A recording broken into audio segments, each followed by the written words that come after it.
Yo, what's going on, good people? It's your homie Herb Man, and you back upside the head with another hot banger boogie. All right, if this is your first time tuning in to the Herb Man Show, if this is your first time, on this platform, go ahead and hit that logo right at the bottom of your screen right there, and hit that notification bell so that you never ever miss what we bring to the table here on YouTube and all of our other social media platforms. All right, now. What we want to talk about today is how and why you really need to understand your genetics in order to really get the type of nourishment and healing that you are seeking in the herb, uh, atmosphere in the herb realm. If you're looking for herbs to be a healing alternative for you, then you got to understand that it's not just going to be the herbs, it also has to be the diet, okay? And so what we're talking about when we're talking about genetics, we're talking about knowing the difference between the differences of people, okay? I'm just put it that way, all right? You really have to know that there is a difference, okay? And it doesn't mean anyone is greater or lesser than anybody, but there is a significant difference when we're talking about genetics, okay? And to give a great example, a gorilla doesn't have to eat what a lion eats, okay?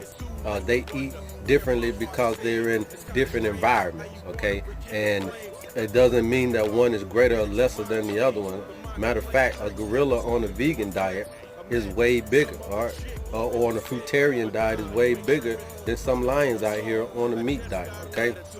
So the thing is that you have to understand genetics in order to really put a emphasis on your health.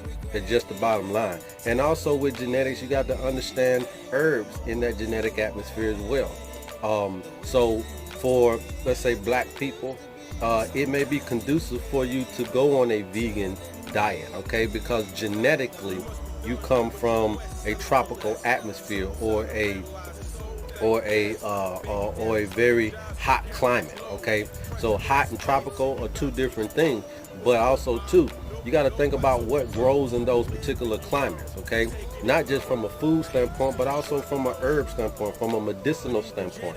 You have to understand what grows in these environments. So what you put in your food, what you put in your mouth can just not only be food, but be also medicine to you as well.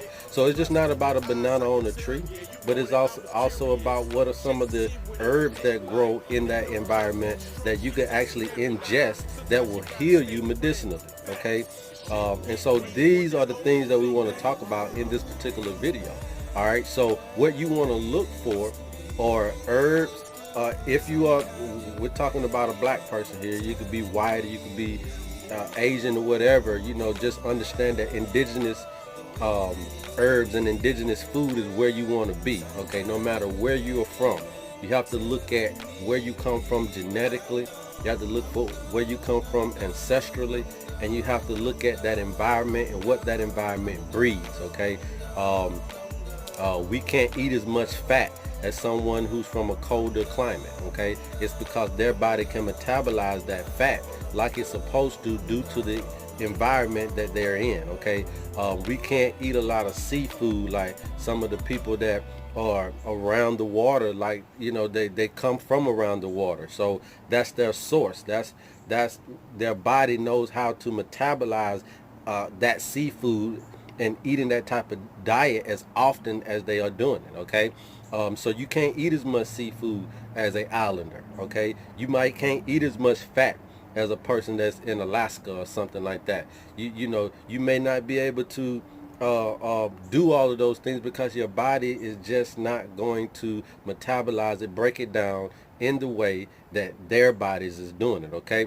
And like I said, it doesn't mean that anybody's greater or anybody's lesser. It's just an understanding that we're all different, and you have to take different approaches to your health. There's not one blanket diet that everyone should do, other than the only blanket that diet that I would suggest that everybody understand is your indigenous diet, okay? Where you come from. That's for everybody. Now understanding that that's going to be still different, but that blanket statement can cover everybody in the aspects of where they come from, who they are genetically, and how they're going to get over the hump of health. And I'm saying not only do you look for foods in those things, but you also have to look for the herbs that you're going to put into your body from those areas as well. Now, when you're talking about alkaline herbs, you're talking about herbs that grow in alkaline soil, okay? So we know on the pH scale, alkaline is 7.1 or above, okay?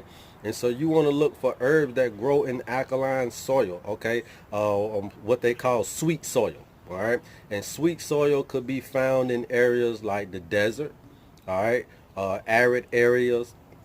It could be found in tropical areas or dense forest areas, okay? So that's going to be your tropical forest herbs and your tropical climate herbs and your hot climate herbs, herbs that grow in the desert. These are going to be very conducive to alkaline soil, okay? But it's just not that. You can have some stuff in your particular neighborhood, in your community, that you really need to look into, all right? And you just go on the web, you can go on Google and look up things like your grow zones in your area and see what grows in your backyard, see what grows in your soil, all right? Because the difference in that is going to be if you're putting too much acidic foods in your body or if you're putting alkaline foods in your body, all right? So you want to know the distinction. You want to know the differences between the two, okay? So that when you go out and you're looking for food, when you go out and you're looking for medicine from nature, you have to know exactly what you're looking for.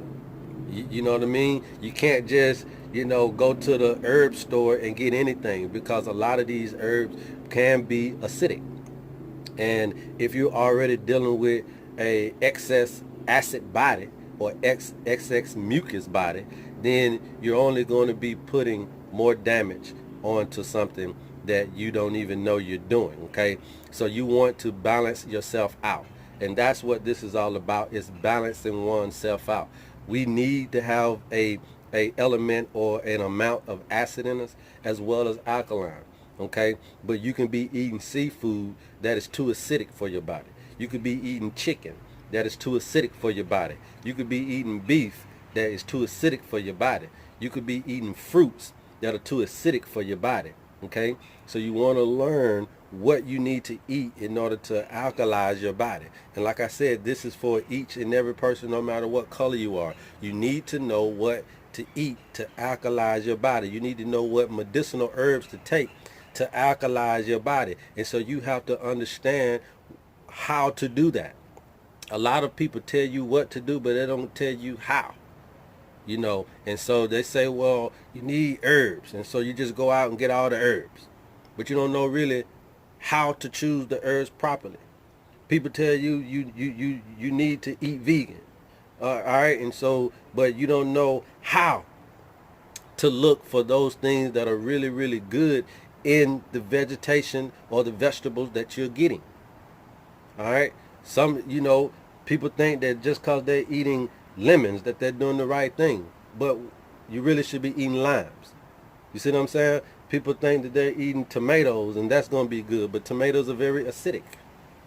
So you have to watch out for tomatoes, okay? People think if I'm a pescatarian, I'm fine. But a lot of this fish break down in your body as acid. People think if I just only eat chicken, I'm good. But due to the fact that how they're growing the chicken and how they're cultivating the meat, you may be putting more mucus in your body. So it's not about what. You have to learn how to look at things from the standpoint of wanting to be healthy or maintaining health or even changing your health status of this point. You have to know how. And so I'm giving you some of the things that you need to really look for, and that's understanding the soil, the climate, and the genetics of an individual. You have to understand where you come from. Not where you are, but where you come from genetically, okay? And then you have to choose foods that grow in that genetic environment. And that is going to be exactly where you go back to look for your herbs as well, okay? So things like burdock root, and all of these types of things are going to be very alkaline, okay? But you have to watch out. There's other herbs that are very acidic. So it all depends on what is your status, what is your health status. Do you have a cold and dry state? Do you have a hot and wet state? Do you have a hot and dry state? Do you have a cold and wet state? Okay, and you have to know how to break that down to come up with that conclusion. What status are you? Okay, some of us can be hot and dry, right? And so if you're hot and dry, and you eat beef during the summer months, then you're only adding to the heat in your body. You're only adding to drying out of your organs. You see what I'm saying? If you are a cold and wet individual and you don't know how to give yourself the heat that is necessary, like cayenne or turmeric, or certain type of ginger, the white ginger that will heat up and put heat into your body, then you may be doing the wrong thing to yourself. Okay? And you won't be able to get out of that status. All right? And so the drying out and the cold and wet status could really be harmful to each and every one of us. All right? Because if your body is too internally hot and you're drying out your organs, then you're probably dealing with things like high blood pressure. Okay? You're probably dealing with things like liver disease. Okay? That's going to be a big one if you're hot and dry. The liver. You're breaking the liver down. Okay? You may be dealing with things like the kidneys. Okay? Because you're too hot. All right? Now, when you're talking about cold and wet, especially if you're over 40, those types of situations are your very critical illnesses. Okay? Those are going to be things like cancer. Okay? Any type of blood disorders that is going on. Even though leukemia is a form of cancer, but there's a lot of other blood disorders, anemias and sickle cell and all this type of stuff that's going to be very, very hard diseases to change over and try to cure. But there is a cure, there is a healing, there is a way to reverse these statuses if you know exactly how to look for the things you need to look for to put into your body. Okay? And so that is really what I wanted to try to get across to you today, is to understand the how to. How do I look for these herbs? How do I go about trying to bring health into my life? How do I go about picking the right foods? How do I go about picking the right herbs? And you have to start with understanding your genetic foundation, and then you have to look for foods and herbs that grow from those genetic environments, from those indigenous zones that you come from, and they will make a big difference very, very quickly. All right, but it's not going to be overnight, because it took you 30, 40, 50, 60, 70 years to get into the status, and it may take a while for you to come out.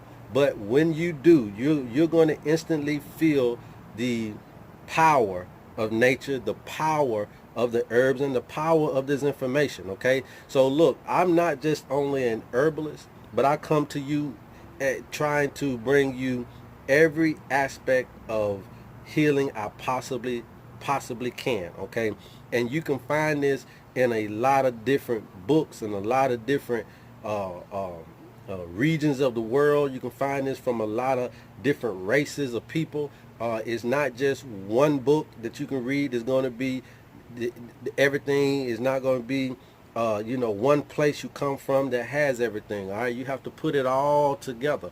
So that's why we do chiropractic stuff. That's why we do Lai Jin, which is a Chinese stretching technique. That's why we do massage therapy. That's why we do acupressure.